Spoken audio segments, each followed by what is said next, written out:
Welcome to Adobe Photoshop CS6, Lasso Tool and Quick Selection Tools. After completing this unit, you will be able to freeform select a part of the image, use the different types of Lasso Tool, create a selection using the Quick Selection Tool, and create a selection using the Magic Wand tool. In this unit, we will look at some more specialized selection tools in Photoshop CS6. With a new image open in the workspace, I want to select part of it, but unlike previous marquee selection tools, we want to select an area which is not a standard shape, i.e. not a square, rectangle or ellipse. For example, if we want to select an object and remove it from the background, which is a common selection, we can use some of the following tools.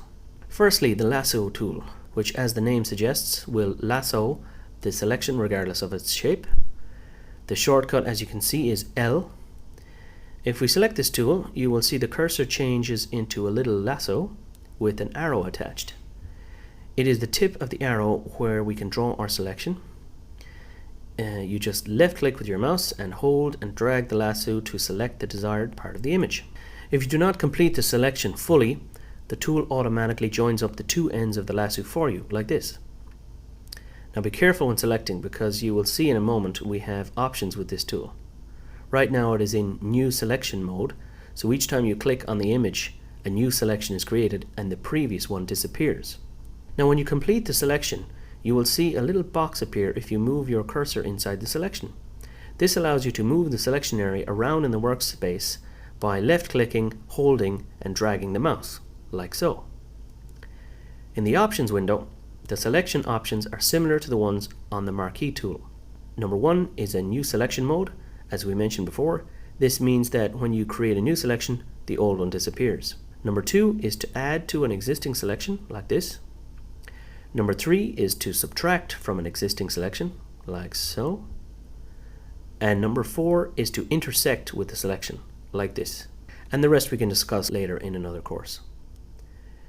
The subsets of tools in the Lasso tools are the Polygonal Lasso and the Magnetic Lasso. The Polygonal Lasso allows you to create a selection manually by setting a starting point and bit by bit select the area with key points manually.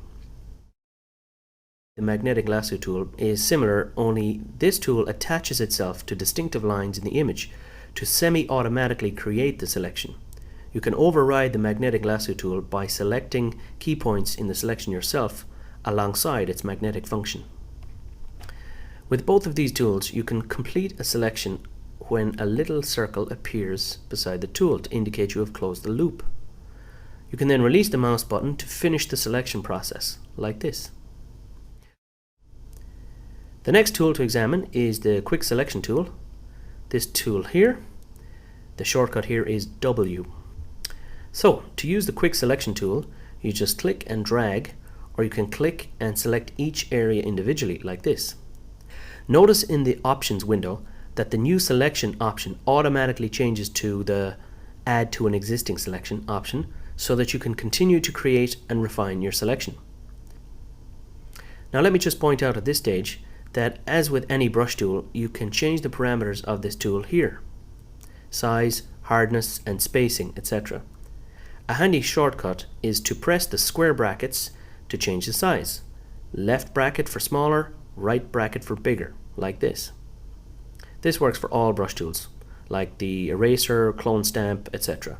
But we'll get to those tools in other units. The subset tool with this tool is the Magic Wand, which looks like this. Again, I am just holding down the mouse button and releasing it over the tool of my choice. Now the Magic Wand tool can be very effective, though I personally prefer the Quick Selection tool myself. But the Magic Wand works like this. When you click on the image, the Magic Wand tool selects pixels based on various parameters such as brightness, sample size and tolerance, which can be changed in the options window up here. You have the anti-alias and contiguous, which means stay within the area, but we can cover these in more detail in a later unit. So be careful and experiment with this tool to refine its coverage. The Lasso tool can be used to freeform select a particular part of the image. You can subtract from and add to an existing selection using the options in the Options window. Create a freeform selection using the Quick Selection tool. Fine-tune the Magic Wand tool to easily create an intricate selection.